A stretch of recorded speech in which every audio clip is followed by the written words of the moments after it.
नमस्कार. आज मी आलेलो आहे सोनी येथील एका मेंढपाळाच्या काय म्हणायचं ग्रुपमध्ये, एक मेंढपाळमध्ये मेंढपाळाच्या ग्रुपमध्ये, आणि आपण पाहूया त्यांनी कसा बिझनेस करतात किंवा ते कुठून आलेले आहेत, काय करत आहेत आणि ते आता कुठे चाललेले आहेत. तर नमस्कार, तुमचं नाव सांगा मामा. हल्लाप्पा बन्नी बेनाडी. आता तुम्ही हे मेंढपाळाचा बिझनेस किती वर्ष झालं करताय? आमचं वाढ वाढल्यापासून आम्ही करतच आलेला आहे. तुमची कितवी पिढी आहे ही? आमची दुसरी पिढी आहे की. दुसरी पिढी. होय. ह्याच्यामध्ये फक्त मेंढ्या शेळ्या दोन्ही पण आहे काय? हा, दोन्ही पण आहे. बर. किती मेंढ्या आहेत, किती शेळ्या आहेत तुमच्या?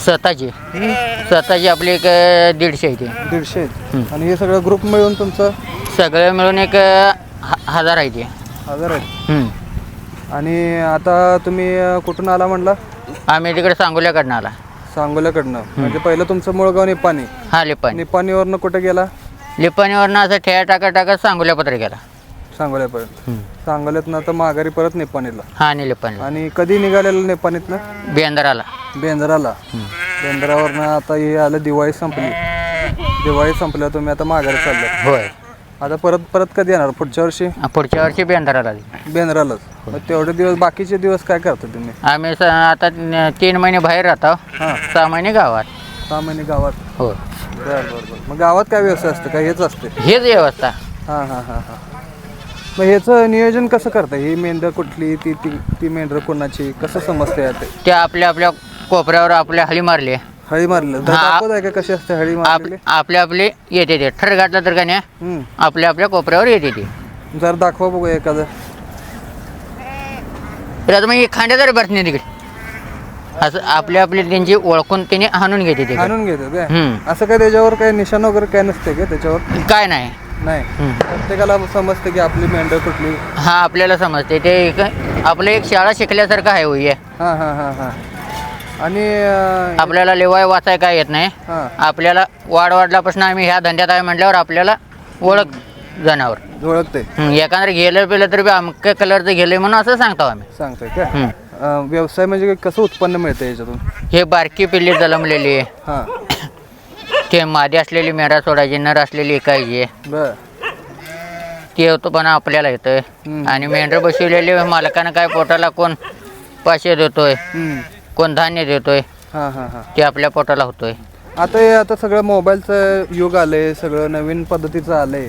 याच्यामध्ये ह्यो बिझनेस तुम्हाला काय वाटते पुढे टिकणार का काय? हे आम्ही असोच तर आम्ही असं चालूच हो. आमचं वाढल्यापासून आम्ही करत आले का नाही, हे धंदा आम्ही करतच जाणार. पुढं आता राहणार ह्यो बिझनेस. आता आमच्या पोरं केले तर राहणार. आणि आता शाळा शिकून ते आता आपल्या हाताने होईत नाही म्हटले तर बंद होणार.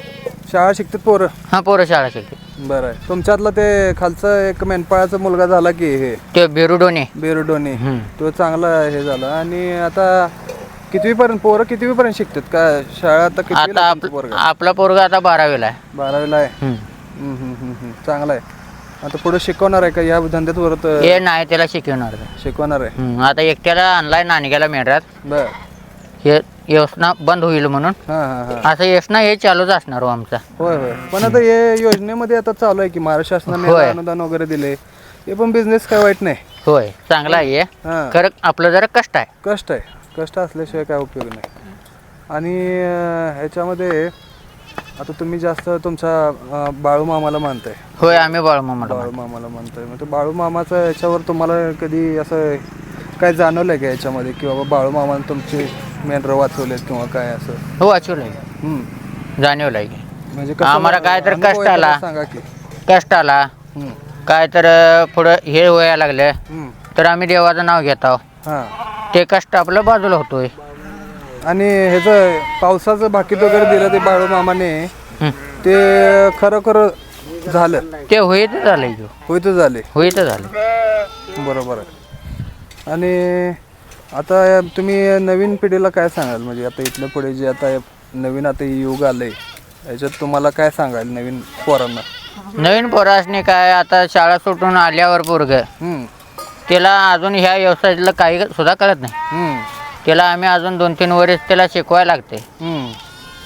हे असं, हे तसं, त्या मेंढ्या आमची आहे म्हणून. मग त्याला पुढलं कळणार होते. बरोबर आहे. दूध वगैरे काय काढताय का मेंढ्यांचं? हा, दूध काढता की. म्हणजे शेळ्यांचं दूध काढता का फक्त?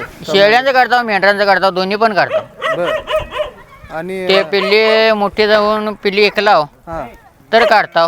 हम्म, आणि आता लहान पण आहे का नाही, एक 15 दिवस दूध काढायला लागते. काय त्याचं घट दूध असते, त्या बारक्या पिल्ल्याला लागतं होते. बरोबर आहे. आता जेवणाची वगैरे सोय जाता येता सगळी तुमच्याकडे असते? हा, आमच्याकडेच असते. सगळे असते म्हणजे. आणि ते कसं घेऊन जाते का गाडी असते एखादी? गाडी नाही, नुसतं घोड्यावर. घोड्यावर? हा, घोड्यावर. घोडं किती आहेत तुमच्याकडे आता? घोड्या आहेत की 7 घोडे आहेत आता. 7 घोडे आहेत? तिघांच्या मध्ये 7 घोडे आहेत. बर बर बर. म्हणजे आता मी तुम्हाला सांगतो, माझं काय ह्याच्यातलं काय मला अनुभव नाही. मी शेती पण करत नाही. बर. पण मी आता ज्या कंपनीत आहे ते शेती, त्या कंपनी शेतीचा व्यवसाय आहे. त्यामुळं मला आता हळूहळू या गोष्टीबद्दल अनुभव घ्यायचा होता, म्हणून मी असं वेगवेगळे व्हिडिओ घ्यायला लागलोय. बरोबर आहे. आणि याच्यातून माहिती घ्यायला लागली की कोणाचा व्यवसाय कसा आहे. आता तुम्ही आता हे करताय, मेंढपाळ करताय, तुम्ही मेंढ्या घेऊन येताय. तसं काही जण म्हशीचा गोटा करतात, काही जण कोंबड्या करतात. तर त्याविषयी वेगवेगळ्या बिझनेस विषयी मी माहिती घ्यायला लागलो. कशा पद्धतीनं करतायत, कशा पद्धतीनं पूर्वीपासून चालत आलेलं आहे. हे पूर्वीपासून आमचं वाढ वडिलापासून करत आलेलं आहे. हे धंदा असं आम्ही चालवा लागले.